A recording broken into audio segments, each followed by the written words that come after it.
Welcome to the WagerTalk Podcast for the week ending October 8th. We've got a big show tonight. Vegas Runner's going to join us. He is going to break down the big fight in town, McGregor and Khabib. Vegas fight time, there's nothing like it.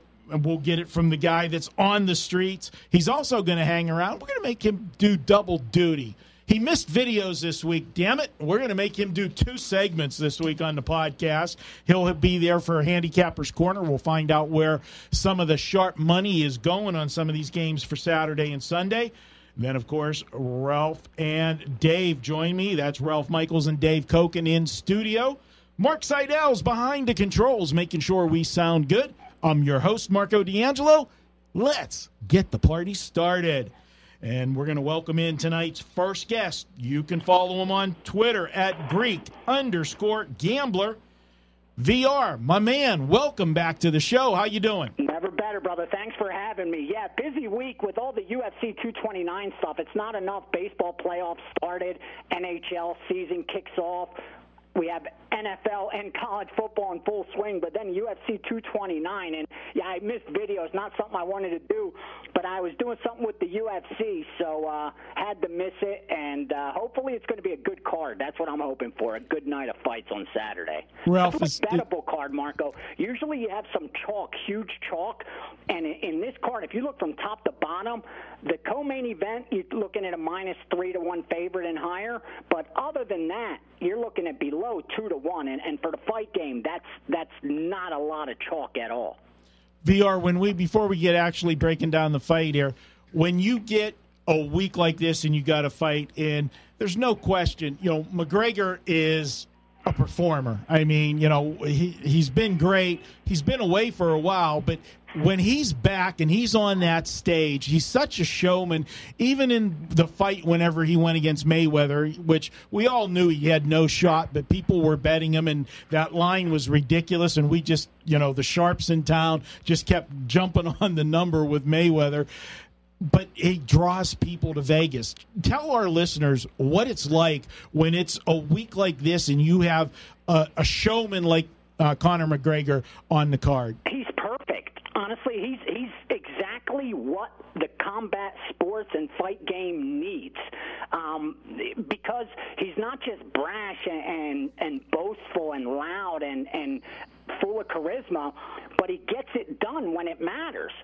Granted, he lost to Mayweather, but that was his first professional boxing match, and the kid went 10 rounds. Obviously, Mayweather is older, much older at this time of his career, but still, he just brings that electricity to every card. And the fact with this one especially is that there wasn't much time to promote it. I mean, usually for a fight of this magnitude, you'd need 6+ months of promotion, of doing a tour, of hitting different cities for press conferences. That didn't happen. In fact, McGregor didn't even want to do press for this one. He showed up for the press conference in New York. He's doing the press conference in Vegas today. Came late to that, over an hour late, I believe. Khabib left. So it's like they don't even have to promote when he's involved, because he's going to bring out not just the hardcore combat sport fans and MMA fans, but he's going to bring out the casual fans as well. This is the kind of pay-per-view that people have little get-togethers and parties, and there's people that may not another fight the entire year, and yet they'll want some action because it's a McGregor fight. And the fact you're looking at a price, -150, 160 favorite around there. You're not talking about heavy chalk. And more importantly, he's an underdog. It just brings so much into this fight. And I believe come Saturday, if not tomorrow night especially too, here in Las Vegas, it's going to be absolutely electric. The fans that he brings from Europe is unbelievable. I didn't see how huge of a global star he was until I went to Greece this summer, and I promise you, there were people there asking about McGregor. I mean, he's a global phenomenon. It's not just he's so big here in the States and in the MMA world, but he's now a global superstar. And what that means to us as bettors is that it's a global betting market. And even though what may be happening here in Vegas is one thing, but what's happening globally may be a totally different. You know, you got a European market, an Asian market, not even looking offshore, which we always talk about. So this is just such a big event when he is on the card, and books have to brace themselves for the heavy volume. Usually UFC would take a back seat on a weekend like this with so much going on. But with McGregor headlining your card, they're not taking a back seat to anybody. How has the action been so far on this game as far as the public betting or sharp action with the fight? I'm really surprised that this line is going up, and here's why. If there's one thing we know about fights, and I've been here 20-plus years, and then I've seen the Tyson days, and you know I was here for Tyson Holyfield. That's how far back I've been here, watching big mega fights take place. And the theme is the same. Casual bettors bet the underdog. Continue to bet the underdog. The day of the fight, more casual money on the underdog. And hours before fight night, sometimes just, minutes before, you'll see a wave of sharp money come in on the favorite. And books usually need the favorite, Marco. You see it in every Floyd Mayweather fight. Vegas is the biggest Floyd Mayweather fan, regardless of the fact that he sold out, so many rooms and arenas. It's the fact that they're always needing him at the sports book. Even though the sharp money was betting Mayweather every time and having no problem laying 5-1, 6-1, 8-1 on their money, thinking he should be a much bigger favorite. Here, though, that's not the case. I would think the line would continue to drop, but instead it's going up some. And I thought the sharps would wait till late to get involved. And I think you may see that when a wave of McGregor money comes in, because I'm not quite sure they've bet him yet. And what I mean by that is it's only Thursday, and a lot of casual bettors aren't going to tie up their money 2 days in advance. And a lot of people that are here in the city, let's not forget, they want to gamble, they want to go to clubs, they want to go out and eat, they're here to spend money, and then they're going to decide what they're going to bet on Saturday. I don't think too many people are getting that bet ticket in their pocket first. I don't think there's a big rush from the casual bettors. So I believe when they go to the window, they will bet McGregor. This line will drop, and I expect the sharps to come in on Khabib because they go for the proven side more times than not. And even though McGregor is at an underdog price is appealing with the way he's got it done in his career, being able to get the proven fighter, the undefeated guy, the guy who's fought 3 times in a year compared to the guy who hasn't been in the octagon in a very long time. The last fight he prepared for was last August of 2017, and that was a boxing match. So, again, I think the McGregor money will come in, but the sharp money will be on Khabib for sure, and I don't think it's going to offset that McGregor money. When it's all said and done, Marco, and they close that cage door, I believe the sports books will be Khabib fans. I think there'll be more than enough McGregor money coming in to make them Khabib fans on Saturday. VR, you talked about many times Vegas needed Mayweather because he was a big favorite of 2, 3, 4. Do you get some public money in this fight backing Khabib because it is under 2-1, where you don't have those people that are so afraid to lay a big price if they think they have the better fighter or if they want to fade McGregor? Good. Well said. I think that's exactly what's happening here, that you don't have a 4-1 favorite, and it isn't the obvious call. You see in the second fight, the co-main event, Pettis-Ferguson, even though the public is taking Pettis, it's obvious they're getting almost 3-1 on their money. That's who they're going to take in that fight. The line's going up because sharps think Ferguson should be at least a 400 favorite, not a 300 favorite. That's why they laid 300 on Ferguson. But there'll be more than enough public money on Pettis to offset that.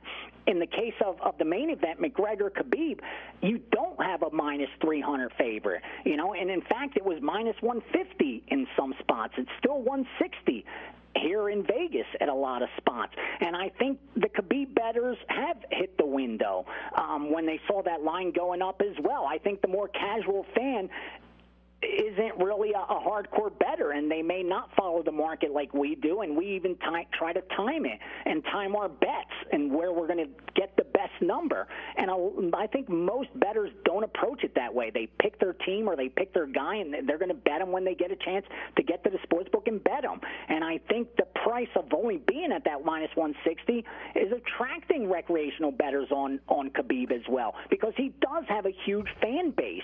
I mean, he really does. He's not 26-0 by accident, and he does have a big name. Not a McGregor name, but he has a big name in this community, in the MMA world, and he does have a legion of fans that did bet him and will bet him.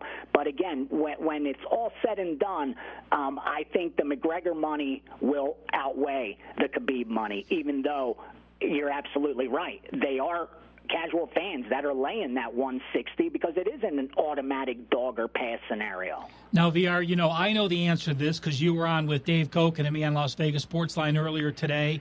But now that we've talked numbers and where the odds are, I want our listeners to know where you would make this number if you didn't know you were going to get McGregor money from people coming overseas late. You had no idea where the line was going to go. What is your true line between these two fighters fighting Saturday night? That's the question to ask, because the book has to, manage risk. That's what they do. And more times than not, you're looking at not a true line. You're looking at a fair line, a line that's going to balance the money or balance the result long term. That's how they make their money. But personally, I got to make a true line. What do I think the actual power ratings are when I handicap a football game, and the same thing with the fights. And my money line on this was I made Khabib minus 200, and I thought I was being generous, giving McGregor, plus 170, 75. I thought he should be a bigger underdog in this matchup. It's just stylistically, it's a bad matchup. Granted, his striking seems to be Khabib's kryptonite, but then again, how can you say that when he hasn't lost? I mean, all right, he's not a striker. He's a ground fighter. He wants to take the bout to the mat. We know Conor's hands are great. He's supposed to have the advantage in the striking game. But with that said, Khabib hasn't been beaten with his hands yet. So I need to see it before I expect it. So for me, I thought minus 200. And again, like I said, I think I was a little bit biased because it's hard for me not to say Conor's going to get love. So I can't put him out there minus 240, 250, which I wouldn't be surprised if some, wise guys do think he's that big of a favorite. And if it does go off and he does get him to the ground and just mauls him for 5 rounds or until he gets him, out of there, I think we'll look back and say, wow, he should have been a much bigger favorite than this, and it'll probably be the last time we ever get Khabib below 2-1. So I'll ask the question. I think you might have already answered it. What do you like in this fight? Yeah, I like Khabib. I do. I was going back and forth, and I actually want to wait until to see the weigh-in tomorrow because it's such a big deal. That there's no bigger factor in mixed martial arts when you're going to bet the fight. There's 2 things you need to know. How injured is the fighter going in, because none of them are going in healthy. They're all banged up. And how did the weight cut go? Because they cut so much weight that if that weight cut doesn't go good, it depletes so much of their energy. It is physically impossible to rehydrate in less than 24 hours and be at your peak. It just doesn't happen. So McGregor, he's done 145 pounds. 155 shouldn't be a problem. Khabib, he's had problem making weight in the past. So for me, he was the question mark. But he's fought 3 times in the last 12 months, so he's had to stay in shape, and I think that's given him the biggest advantage that no one's talking about. He doesn't have to kill himself to make weight in this fight. Usually he does. And his weight was on point a month ago, way ahead of schedule from everything I heard. And when that's, going that way, I don't really need to see the weigh-in. I expect him to look good, not to look like he's dying up there. And I do. I think my money's going to be on Khabib. I'll be on FS1 giving out my picks for UFC 229 on the UFC pre-fight show. But again, there would have to be such strong information that comes in over the next 48 hours for me to change my mind, and I will tweet it. I will go on Twitter and say I have changed my mind and I am all over McGregor.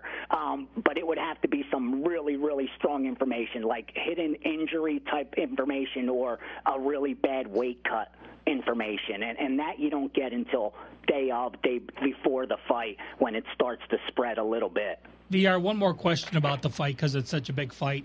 I don't follow UFC. I'm new to Vegas, so I'm still learning all the aspects of it. But talking to a few people, really, if McGregor was going to win, what I heard from people was it would be a quick fight. Is this a situation where it might be a correlated parlay with McGregor and the under and Khabib and the over? I think so, because the total's 2.5.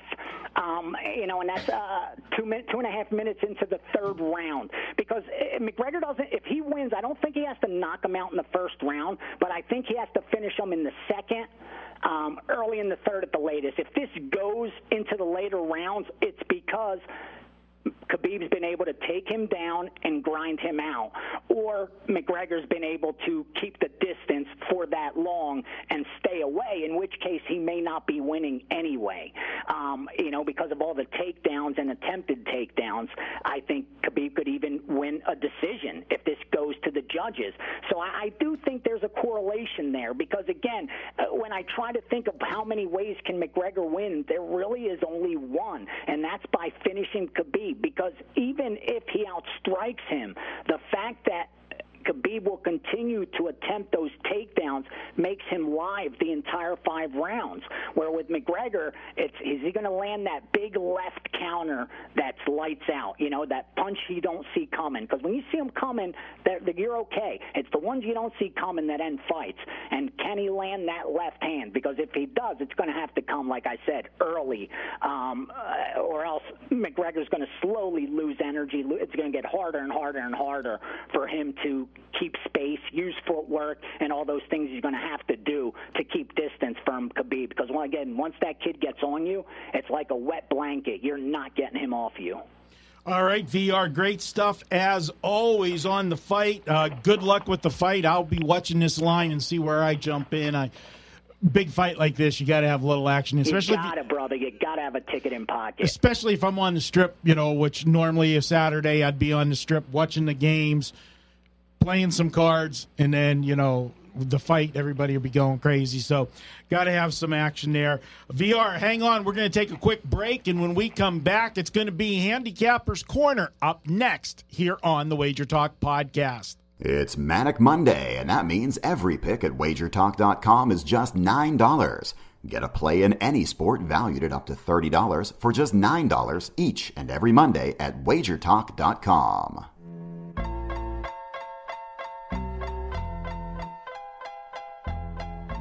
Welcome back to the WagerTalk Podcast. It's Handicappers Corner. Ralph, myself, and Vegas Runner, we're going to take a look at 4 of the bigger college and NFL games and take a little peek behind the counter, see what VR tells us where the money's coming. And VR, we're going to start with one of the best rivalries. To me, it'll always be the Red River Shootout. It's got to be called the Red River Rivalry now for political reasons, but it's the shootout. Are we going to see a shootout in this game with Oklahoma and Texas, or are we going to have a defensive game?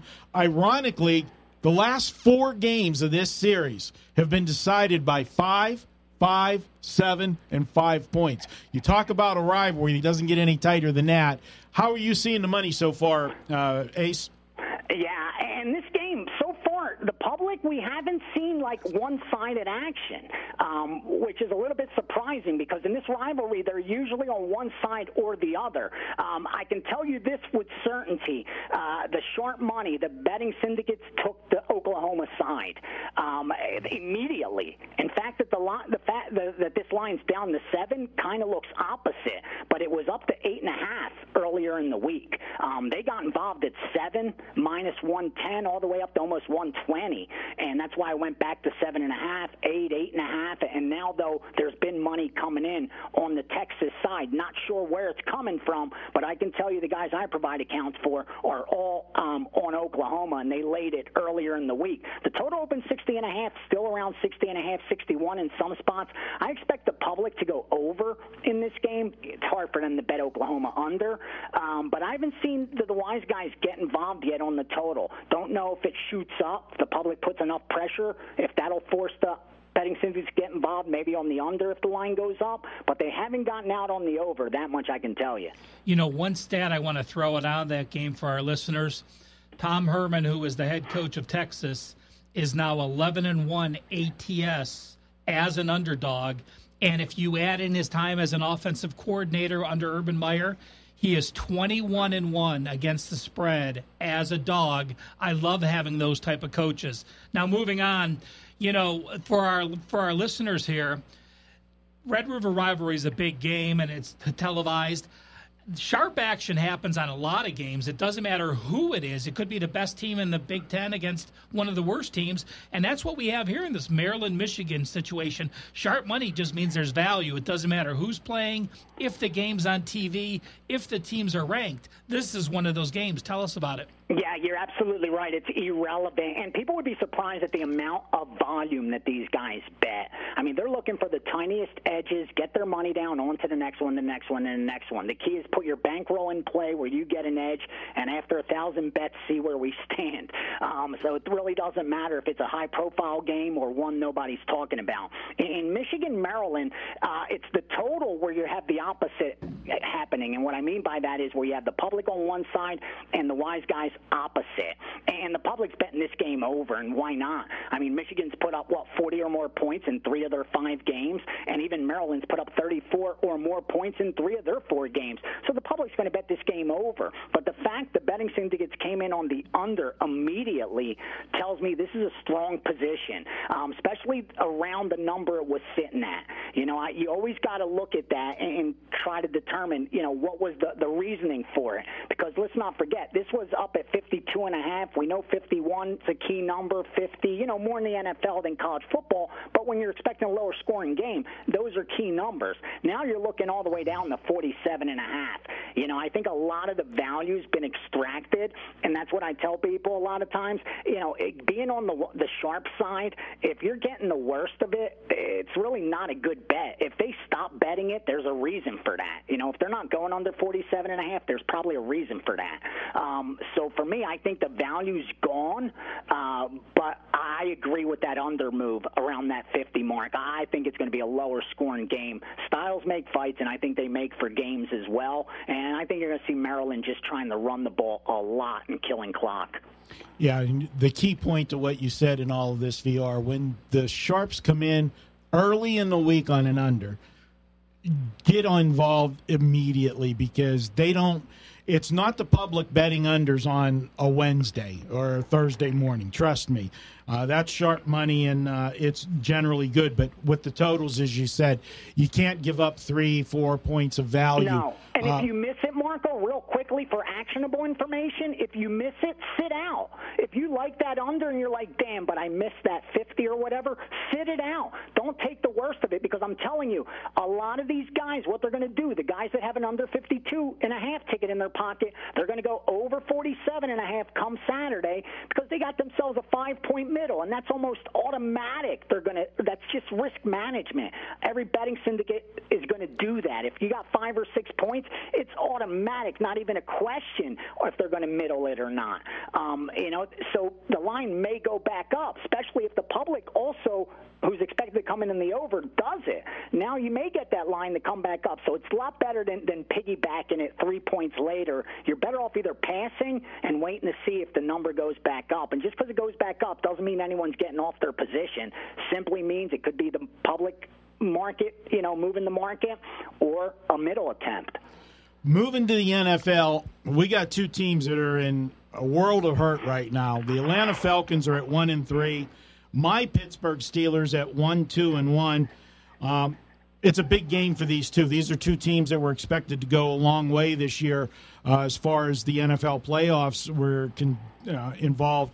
And right now, the loser of this game, basically probably is done for the season. Where's the action been on this one so far? Yeah, them in Minnesota, what a disappointment. I think the public's going to come in on Atlanta. I don't think there's any trust in the Steelers, believe it or not. Even though the Steelers are that team with that huge fan base, I'm not sure they're going to get the love in this game. As far as the wise guys, this is what I can tell you. There's a buy order on the under. This is one of those games where there's so much over money that it may not even reflect it on screen, meaning this total may sit at this 58 or so, and it's gone up from 56.5, even though I can tell you for certainty, because I bet under 58.5 for someone today, that's what they're looking at. They want the under, and it's just how high of a number they're going to get this total at, and it may not show it on screen, but that's definitely the side that the wise guys like in this one, a lower scoring game. This has been a wild NFL as far as points scored, the most ever in 4 games into the season. So these totals looked a little jacked. I'm not surprised they went under it on when you see it this high. VR, whenever you said the Steelers have a huge fan base, my buddy sitting here in studio looked at me and said, VR just called you fat. That's what I got to deal with in the studio. That's here. calling the Potkel calling him black, but I'm much bigger than he is. But moving on, and going through 4 weeks of the NFL, it's not often we can say that. I think 100 out of 100 people would say we have a best team in the NFL this year, and that's the LA Rams. And now they're going to a place, Seattle, which historically has been one of the toughest places to play. And in fact, Seattle, just a number for our fans listening, Seattle is 11-0 ATS as a home dog of over 2 points. So you have the best team going to one of the toughest places to play. What's the money doing? I'll tell you what, there's every time a 7.5 goes on the board, there's a betting syndicate there that take it on the Seattle Seahawks, except at the square shops that don't book that action. A lot of the offshore places that do, you'll see they had 7. Anyone that went to 7.5 came back down to 7 pretty much. But I do think you'll get more than enough Rams money and a lot of Rams teasers that I think you'll still be able to get 7.5 come Sunday. And that's the buy number they're looking at. They like Seattle as a dog, and I agree with that move. I think this line's a little bit too high. I mean, even though it's what the look ahead had, I think even the look ahead was an exaggeration. So for me, I think there's value on Seattle, and they're also on the under, but at 51, that's the number they're looking to go under. A couple books that got to 51, they got hit.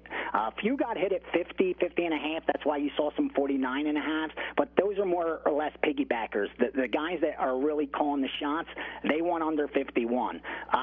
Anywhere that 51, they're taking it. So that much I can promise you. The plus 7.5 and under 51 are legit, real moves.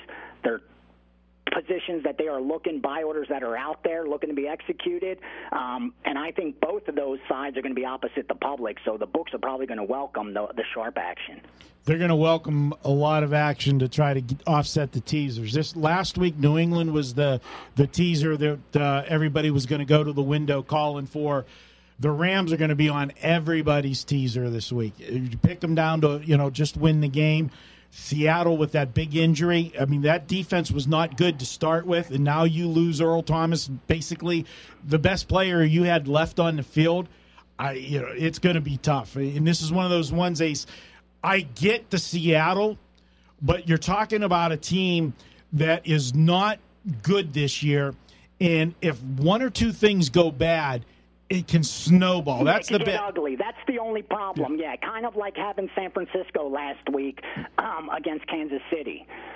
Or 2 weeks ago. It can snowball. There's value. There's line value there. The line's jacked up, kind of like going against Alabama. The odds makers are telling you we're adding 4 or 5 points. They're not even hiding that fact after they covered the first 3 games. It doesn't guarantee you're going to cover getting the best of it. It did in the case of going against Alabama the last 2 weeks, but it may not going against the Rams or Kansas City because both those teams are getting so much public love, the books are forced to add a premium, and the only team I know that's been able to overcome that premium for as long as they have are the New England Patriots. Good stuff as always, Ace. Thank you for stopping by. We'll definitely have you back on the show right in the future. And, guys, we're going to take a quick break, and when we come back, it's college preview time. We've got 3 more big college football games. Ralph, Dave, and myself are going to break down for you here on the Wager Talk Podcast. Every Tuesday, WagerTalk.com offers a best bet selection from its hottest handicapper. It's a great way to introduce yourself to WagerTalk.com with a big best bet winner for just $2 on $2 Tuesday.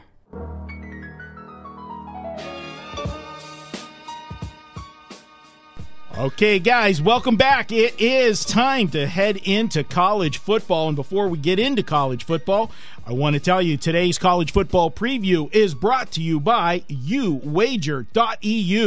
Get a 70% welcome bonus up to $1,000 when you sign up using promo code WT70. That's WT70 when signing up. 70% bonus in your account, guys. Free money just by using that promo code. All right, guys, big weekend in college football. We got one in the SEC. And, guys, this is one of those ones that might end up being one of the Sharps versus Joes versus Pros type games. Got LSU at Florida. We saw this line around 3 when it opened up. It's been steadily coming down just as we went on air Thursday night looking. Some of the offshore sports books have moved to LSU 1. We've got some 1.5s here in Vegas. I'll start with you, Dave. LSU in Florida. Florida off the big win last week. Mm-hmm. Nice win for Dan Mullen against his old team. How do you see this game this week? Nice win, but, look, this is still not a real dynamic offense. They're going to have to keep the other team off the scoreboard and limit mistakes when they have the football. I'm still not buying Franks, who's late with too many throws and just has not impressed me much as a quarterback. LSU, their offense seems to actually be getting a little bit better. And my early lean in this game, now this is interesting because it's a game where, if you want to call it opinion, is not the same as where my number is. My number has no opinion in it. It's a number, and I make adjustments based on statistical variables that come into play. And I made Florida -1 here. But my opinion is that I think it's a flat toss-up, but I think LSU might know how to win these a little more than Florida does at this point. I mean, the Gators got through last week. It was a good win, but that was, Mississippi State just didn't have it. Moorhead did not have any idea how to counter what was being done defensively. And I don't think that's necessarily the situation here. It's not like LSU's got a great offense, but it's a solid workmanlike offense. They don't turn the ball over. My gut feeling is LSU slips through here, but because I have Florida -1, that's still technically the value as far as that goes, so it's kind of a no play here. Ralph, I do think it might be low scoring, though. Yeah. Ralph, you look at this one, and Florida, they're going to have trouble running the football against this LSU defense. LSU comes in here with a defense that's allowing only 3 yards per carry this season. If Florida can't get the running game going, that's going to put a lot of pressure on the quarterback, and he has not really been that impressive this far. If you make this team one-dimensional, I think the advantage goes to LSU in this one. And of the 2 quarterbacks, I like Burrows better. I know a lot of people say he's not flashy, and you're familiar with him being the transfer from Ohio State.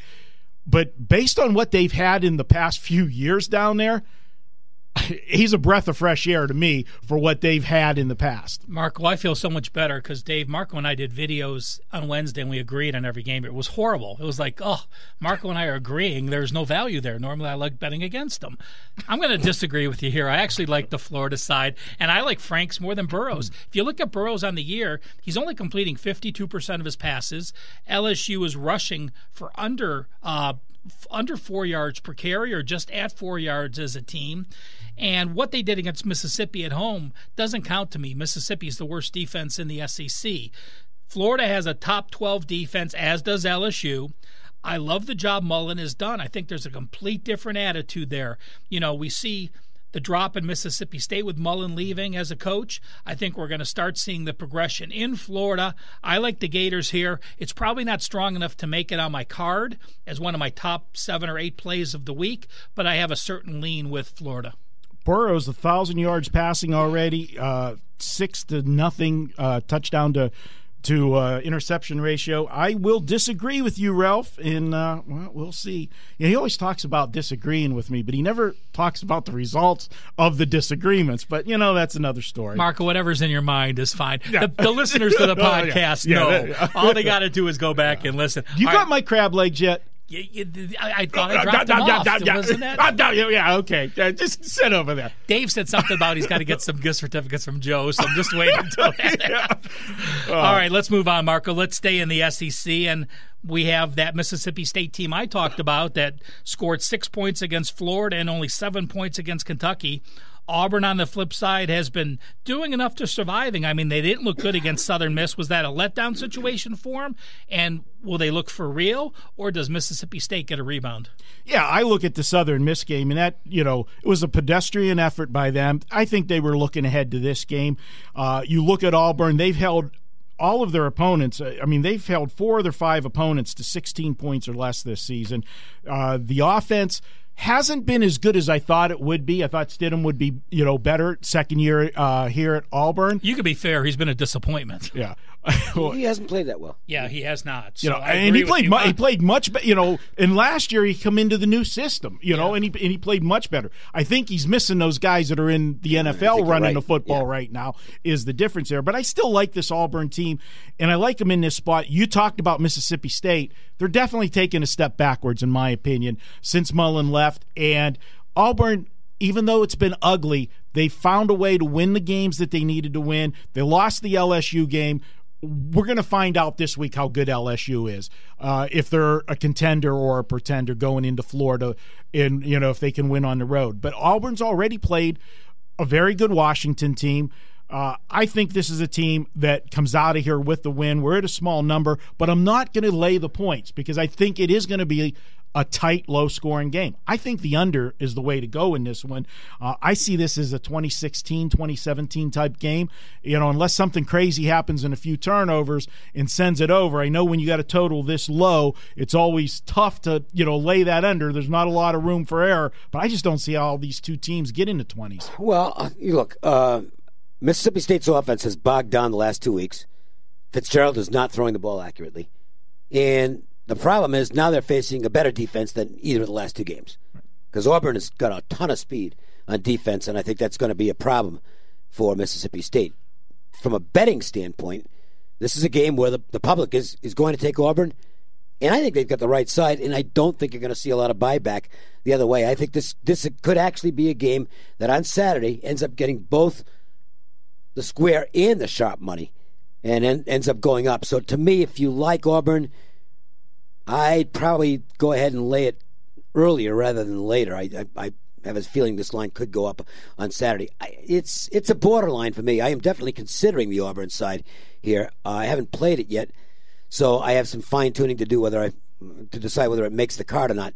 But it looks like a good matchup for Auburn. And, you know, look, we're seeing a rookie coach who looked brilliant calling the plays against bad teams, but has not been able to come up with the right ideas against good defenses. And he's facing the best defense he's faced so far this year. So it looks like a good game for Auburn. You know, I agree. And it's simple for me. Mississippi State struggled at home against Florida and on the road against Kentucky. Auburn, I agree with Dave, is a better defense than both of them. And the difference to me is the Auburn D-line is one of the best in football, probably a top 5 D-line. They're going to get pressure on Mississippi State that they haven't seen. I like Auburn. Yeah, by the way, don't put much into last week's Auburn game. You mentioned it was a flat spot. And also, for what it's worth, Southern Mississippi's got quite a bit of team speed.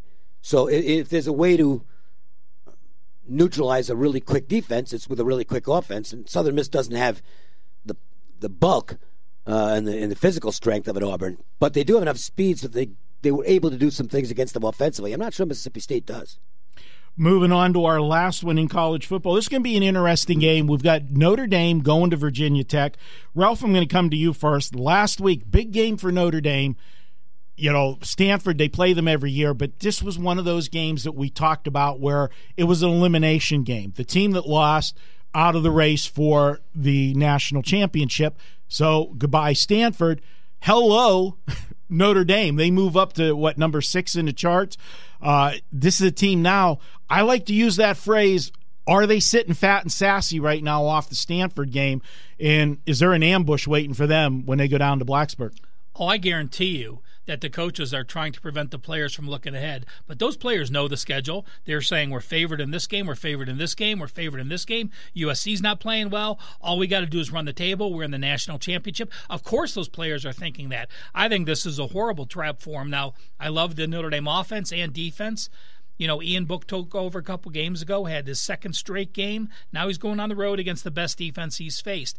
His 3 starts were at North Carolina last year. His 3 road starts at North Carolina last year, at Wake Forest, and now at Virginia Tech.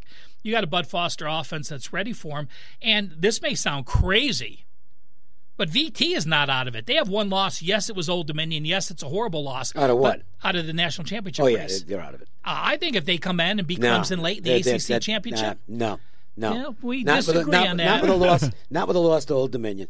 Yeah, Ohio State had a bad loss a couple years ago. That was to Virginia Tech. Well, I mean, that was this was Talk Old to Dominion. Penn State about a bad loss. Yeah, okay. It's Old Dominion. Now you could there's games you can lose, and then there's games you just can't lose, and they can make a January. Okay, let's say this. Bowl. How about if we say the coaches can convince their players that they're still into it, even if they're not? You know, you shouldn't have to convince them of anything. Yeah, it's playing for the ACC. You know, it's Notre Dame, and you're playing for the ACC title, and you're playing Notre Dame. You can't get up for Notre Dame. You don't need any reason to get up for Notre Dame. The problem with Virginia Tech is they still got some injury issues, and they're facing a team that right now feels like they're invincible, and that's a scary team. They are a different team with Book at quarterback. He's so much more reliable than the other kid was, who was scatter-armed. He's all over the place. I know he's a great athlete, but you never know where he's going to throw the football. They're really good right now. I'm not going to play them here because it is a bad spot for them. But they are one of those teams that I pretty much got marked right now as do not fade. Either play them or pass. I'll be passing here. Well, you know, and Dave talked about Ian Book. Let's remember about Dexter Williams. He averaged 9.2 yards per carry last year. He just came off suspension in the last game. He rushed for 161, I think 7.7 off the top of my head. So that adds a whole different thing. Now, I will mention this one stat. By the way, you get that many points against Stanford, you're doing some work. Okay. Yeah. Stanford's got a good defense. And it wasn't fluky. They were just a better team on the field. Up and down the field. They really were good. They passed the eye test in every respect last week. You know, here's one stat from our friend Mark Lawrence, who was on our pod last week or a couple weeks ago. Virginia Tech is 48-3 straight up at home against non-conference foes, and only one of those 51 games was a loss by over 7 points. They stay in every game, and that loss by over 7 points was a couple years ago against number 1 Ohio State, who had revenge for losing at home to Virginia Tech the year before, the year they won the championship with that loss. So, again, they know how to keep it close. It's one of the toughest places to play. Enter the Sandman is the best opening song as the Hokies come out on the field. And, you know, this is a new venue for Notre Dame. Notre Dame has a lot of common opponents, Stanford and USC, that they play every other year. Since this new ACC agreement, this is their first trip into Blacksburg. So that's another disadvantage for him. Coming into the season, I was high on Virginia Tech. I'm still high on them. Losing Josh Jackson definitely hurt the team. Yeah, big loss. We saw what happened in the Old Dominion game once he went out of the game. They weren't mentally prepared for that game. Then he gets injured. Just it turned out. But the mentally prepared. See, look, I get that when you get upset as a 10-point favorite, and you weren't sharp for a team. They were 4 touchdown favorites. It's Old Dominion. I mean, Old Dominion lost to Charlotte. This is true. You can't lose to them. But one of the things, because of the geographic location of the teams in that was a big game for Old Dominion. Oh, sure it was. I mean, they're not a level below Virginia Tech. They're like 8 levels below Virginia Tech. You can't lose that game, and that's why they have none to be in the playoffs. 0%. And now I'll back your point with that. Is it wasn't like they were -5 turnovers. Virginia Tech got outgained against Old Dominion 632. Old Dominion's going up and down. 600. And Old Dominion had a backup quarterback too. Yeah, well now he's their real quarterback. I know he is now, but he was a backup at the time. So that's an unforgivable loss. It is. We did see Ryan Willis come in last week with a full week of practice. He put up big numbers. Now it was against Duke. But still, it was a good win. I mean, they bounced back. Good defense. And Duke had their quarterback back. Jones. So that's a really good win for Virginia Tech. 332 yards passing, 17 of 27, 3 TDs, no interceptions. Yep. I like Virginia Tech here. I am playing the spot. I think that this is, if Notre Dame is going to be fat and sassy and cocky at all, it's coming off that Stanford game, because that was the legitimizer for Notre Dame. That put them in the conversation for sure, and that's when I want to go ahead and step in front of them. All right, guys, great segment on the college football action this week. We're going to step out for a quick break. When we come back, we're going to head to the NFL. We'll do the same with 3 big games in the NFL this week.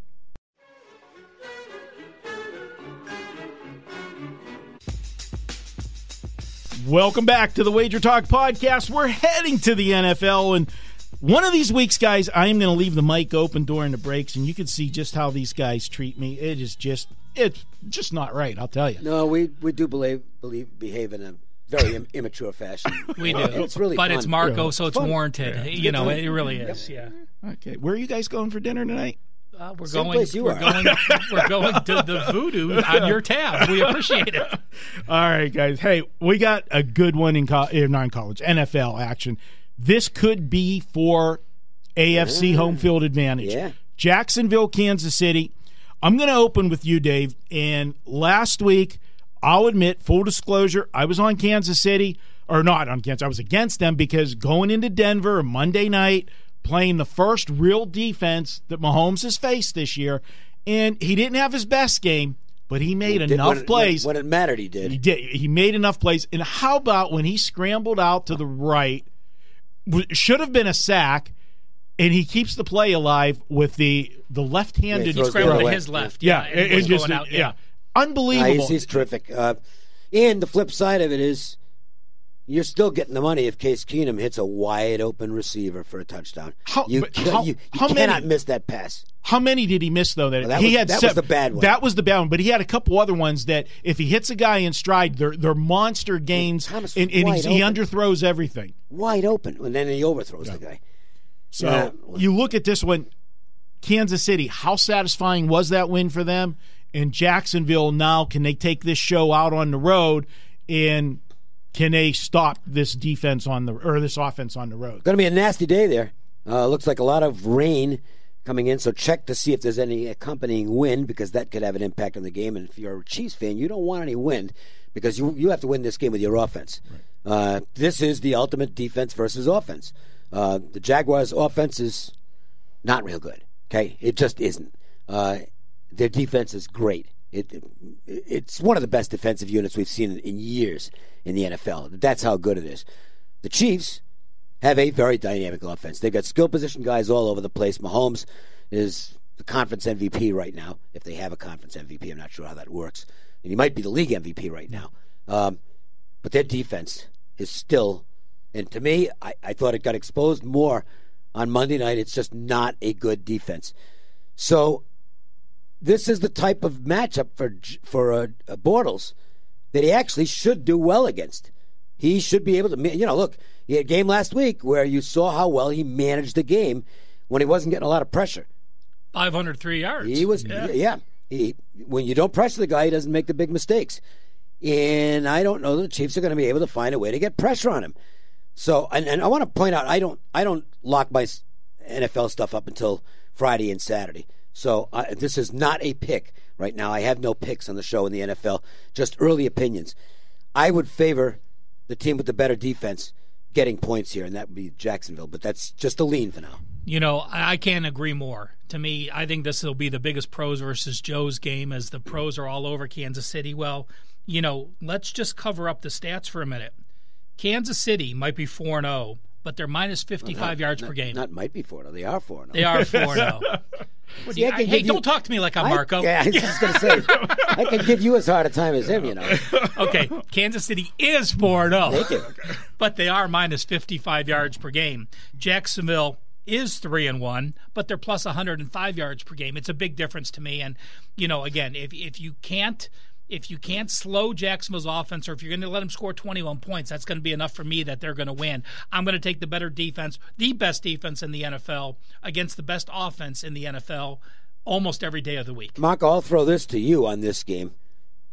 The Jaguars did lose a game, but that loss already doesn't look as bad as it did at the time, because it looks like the Titans have a legitimate defense themselves, played very well against the Eagles. So, you know, that's a game now where you maybe look at it and say, that wasn't the worst loss of all time of the Jaguars. Not only was it not the worst loss, it also was the week after they had their huge revenge game against New England. So I love the Jacksonville side here. This is a spot where I'm going to step in front of Mahomes one more time because, as I said, last week was the statement game for them. They went and they proved they were 3-0, but everybody said, oh, you haven't played a defense yet. Well, you know what? They played a defense. Pat Mahomes, for a lot of people, was the first time they got to see him on the national spotlight, the Monday night game. And all of a sudden now, everybody's on the Pat Mahomes bandwagon. Kansas City's 4-0. They're going to head to the Super Bowl. This is for home field advantage. All of that, yada, yada, yada. Guys, not only Denver's defense is good, but it's nowhere near as good as you guys said with the Jacksonville. Right. Jacksonville is number one in all the three categories that I look at.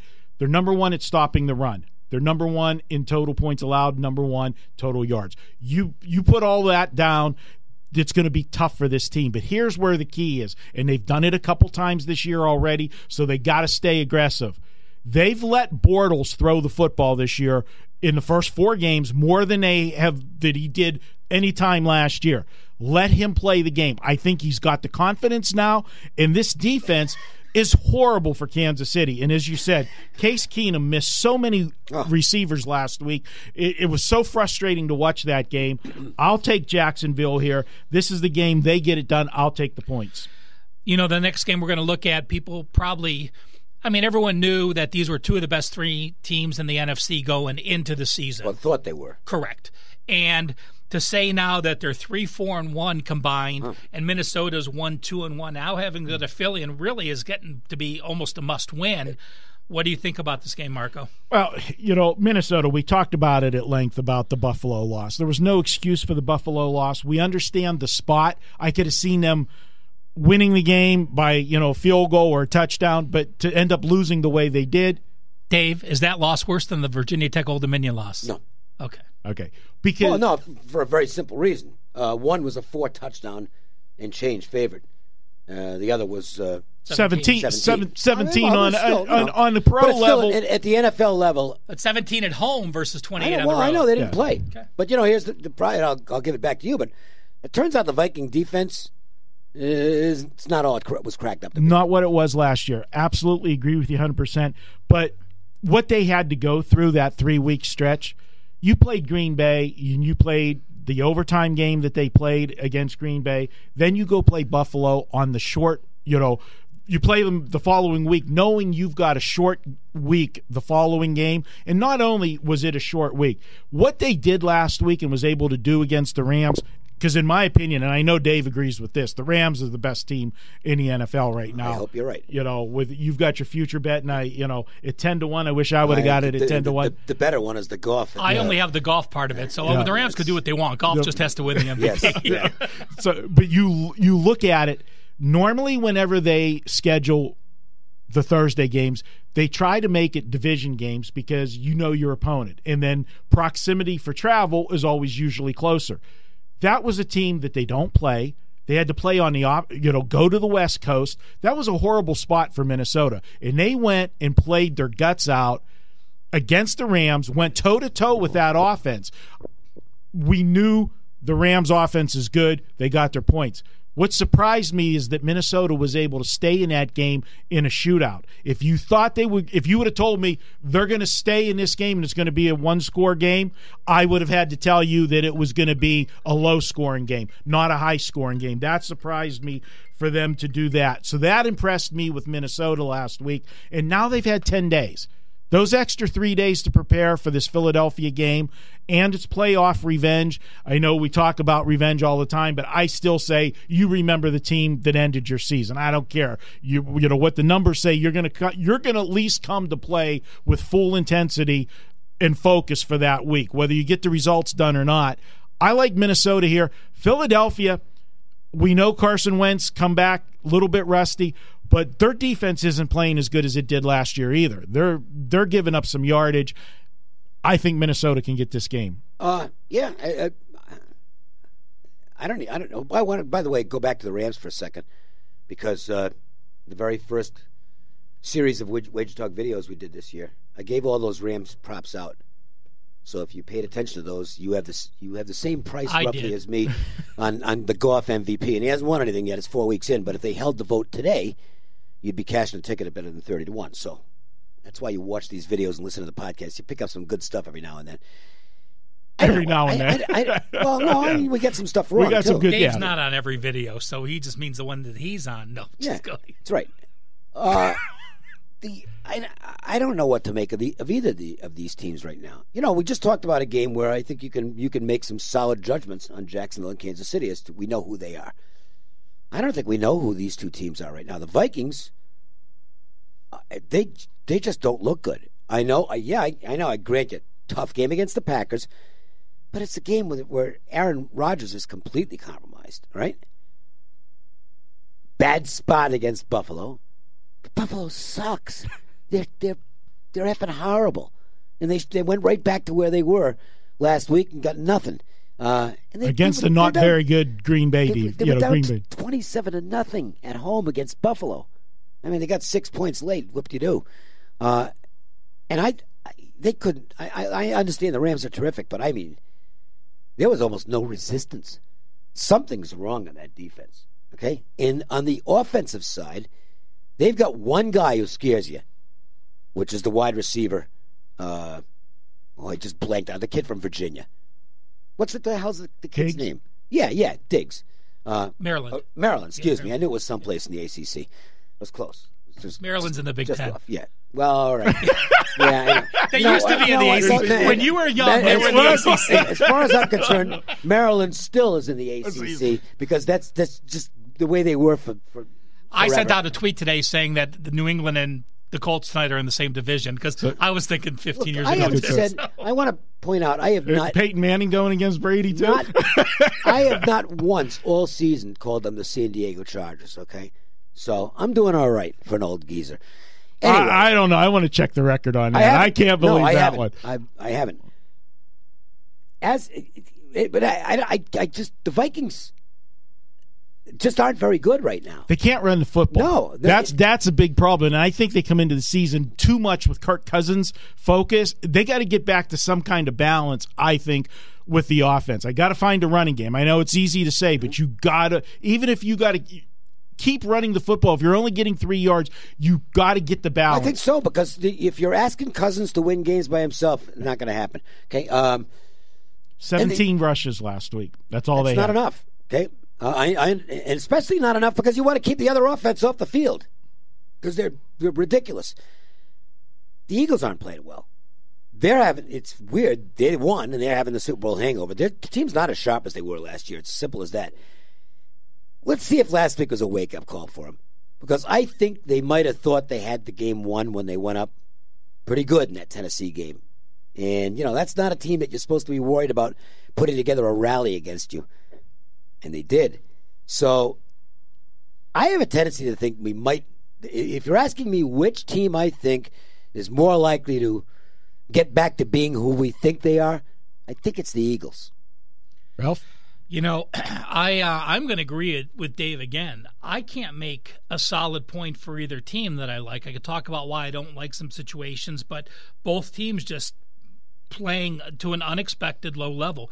Dalvin Cook, 36 carries, 96 yards.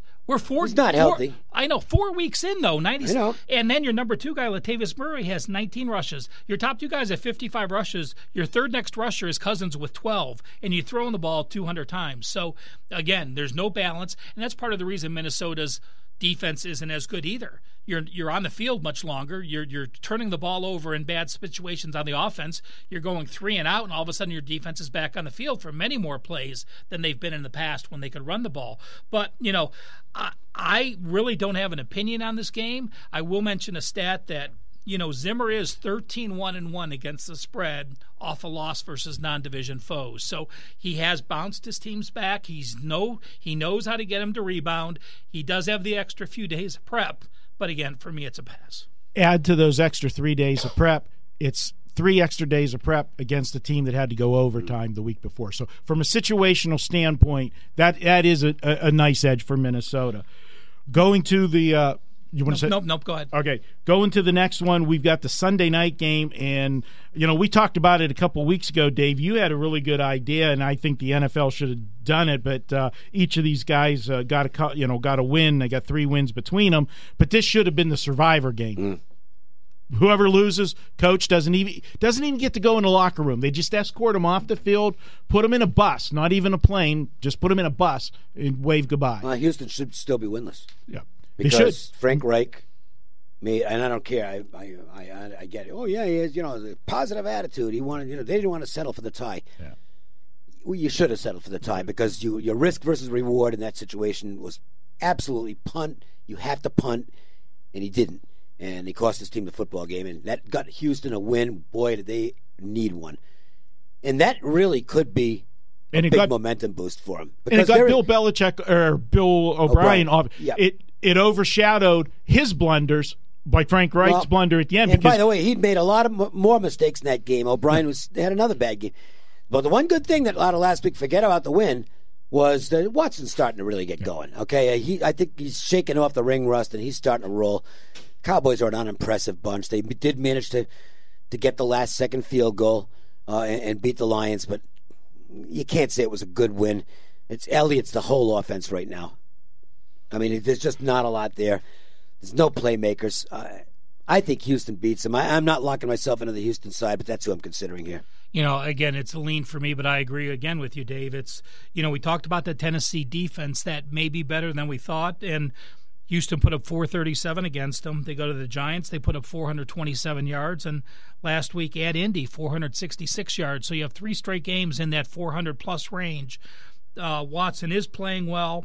62%, the 7-4 ratio. He had few bad passes to get those turnovers, but 2 ugly teams, and I would back the home team in this. I just have to feel when I look at the Houston defense, the players on the field are better than allowing 478 yards to Indianapolis. I look at this one, and I look at Dallas, and they got the win last week. But guys, they had to go and get a last-second field goal against the team that was in a horrible situation. You had Detroit coming off Matt Patricia's first win as a coach against his former boss and mentor, Bill Belichick. It was a letdown spot for Detroit, and yet Dallas was life and death against them. They can't get the offense going, but I think this week they are going to get the offense going against this Houston team, but I also think Houston's going to get their offense going against Dallas. I'm taking the over in this one. If you look at the teams, you're going to think under with these two because they have been so pedestrian at times this year. But I think for the Sunday night game, you're going to see some early scores. Deshaun Watson is definitely, the arrow is pointing up on him. He's getting sharper each week, and I think they get a couple early scores. It's going to force Dallas not to play the grind it with Elliott, and Dak Prescott's going to have to open it up. And the Dallas defense, I'm not sold on the Dallas defense. Dave, I have one question. When you got the email from Marco going over the list of games, did you have to keep scrolling down to see why Pittsburgh wasn't on there? I mean, it seems like we do the Steelers every week, so I don't know where they were this week, Marco. They're actually in segment 2. Yeah. They are in segment 2 with we'll be talking about with VR, but there is a reason. I am 4-0 with my plays going with or against the Steelers. I am selling my play this week. I'm not giving it away free. I knew there was a reason. There was a reason. Well, I'll get involved in that game too, and I don't know what you want in that game, but I'll tell you guys off air if you're nice to me. Oh, I guess I won't be telling you guys. All right. That wraps up the NFL portion of it, guys. Great stuff. So what's that mean? We only got one thing left. We're going to take a quick break. We're going to come back. We're going to have best bets next here on the Wager Talk Podcast. Welcome back to the Wager Talk Podcast. We're at the finish line almost. It's best bet time. We're going to start with Ralph on the best bet because he's the guy that won last week. 2 in a row on the best bets. Big fella, tell us who you got. Well, you know what? We went against Hawaii last week, taking San Jose plus the points, and it was a 5 overtime game. Almost got the money line win, but didn't, fell short. And Hawaii is still, they've now lost 11 straight as a favorite. They are 2-17 against the spread at home against Mountain West teams. And you look at Wyoming's 3 losses are to teams that 3 of my top 18 offenses in all of college football, Washington State, Missouri, and Boise. Excuse me. I think Wyoming should be the favorite in this game. I think Hawaii finally gets exposed playing a good defense. Hawaii is off their 3rd trip to the mainland back and forth. Tough traveling schedule. I like the Wyoming Cowboys. Do you have anything you want to tell the listeners you got going at Wager Talk this week? I talked about it on the radio with Dave. Number 1 at Wager Talk in college football at 67%. Dave's right behind me in number 2. College football, again, is a great run.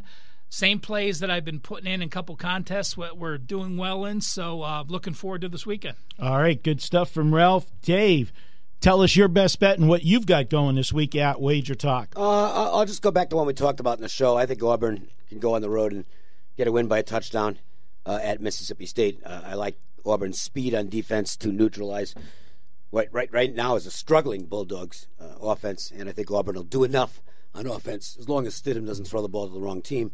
I think Auburn does enough to get out with a win. College football, I mean, look, it's people have familiar with me know that this has been my best percentage sport for decades, and it continues. I mean, since I joined Wager Talk at the beginning of last football season, about 63% in college football on all the plays. So it continues to be good. Had a 5% winner, which is about as easy as it gets with Washington last week. I have 3 games on the site now. Might be adding to that. I have not put up a 5% play this week because I'm supposed to. From a sales standpoint, I'm supposed to because I won an easy 5% last week, so I'm supposed to come back with one. But right now, I don't have one, so might not have one. But get the 4% plays; they're probably going to win.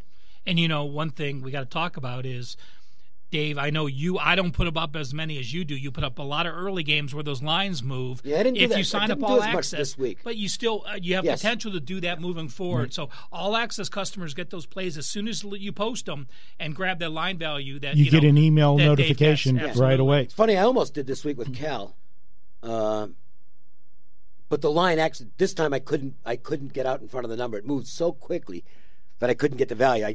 California was a small dog when it opened up. And by Monday morning, they're already a favorite. And the thing is, I could have put it up, but at that, it's not really widely available except to offshore bettors because most of the local spots don't post their numbers till Monday. So it's like, and I knew the line was going to move and it was a bad opening number. So I didn't put up a real early play this week. All right. Well, for my best bet, before I get to it, you asked me where Pittsburgh was. You thought maybe it was going to be in the best bet section, but it wasn't. The Pittsburgh-Atlanta game, I do have a play on it, guys, and we've been 4-0 with the going with or against Pittsburgh. I'm not a homer. We've done everything in the 4 games. So what I'm looking at is I do have a best bet coming on Sunday with the Steeler game. If you want to get that, you can head over to WagerTalk.com. Check that out. Play will be available by itself. Highly recommend, as Ralph said, get an all-access package, guys. It's the best way to go. You don't miss a single play. You get them the minute that they're put up. Our baseball, that'll include the baseball playoffs. I'm already off to a 2-0 start with the baseball playoffs. We went 14-7 last year in the playoffs, and it's been a 2-year run in baseball. continue it, look to finish out the season on a strong note. So you'll get everything with an all-access. And any NHL plays, right? There's potential for you to have some NHL as well. And we're going to last sports. Last year we had a few hockey plays. I hadn't handicapped hockey before till last year. Now with the Golden Knights here and covering the team a lot closer because we're doing all these radio shows and everything. We got to cover the sport. Being here in Vegas. So I have found spots where we're making plays, and we're going to have more hockey plays this year, and that'll just go in it. Hockey, basketball will be starting in a few weeks. NBA, it's hard to believe the NBA is already here, and be weird for you to see LeBron in that Laker uniform. And yeah, the Cavs didn't raise their ticket prices this year. It's been the first time in a while. Yeah. Well, you know what? Maybe you can get tickets for when the Lakers come to Cleveland. Go back for that one. It'll be interesting. All right, guys, here's my best bet this week. And this is a play that's probably going to be on my card. We like this one a lot. The situation here, you've got, Ralph, we talk about games, and we did video on this one in studio, Miami and Cincinnati yesterday. You talk when you look at teams and you look at the stock on them. Is it high? Is it low? The stock right now on the Cincinnati Bengals is as high as it's been all year. After going into Atlanta and winning in the shootout and coming from behind, Andy Dalton making, what's not characteristic of him. Everybody says he's not the big game quarterback and so forth. He went down the field with very little time and got his team a win. Kudos to him for that. But let's put it in its reality. Atlanta was coming off a grueling overtime game the week before. They had three players overtime out. Overtime division game. Had three players out on defense. Cincinnati was going up and down the field on them. It was just who was going to have the ball. The old classic line, well, whoever has the ball last is going to win the game. Well, you know what?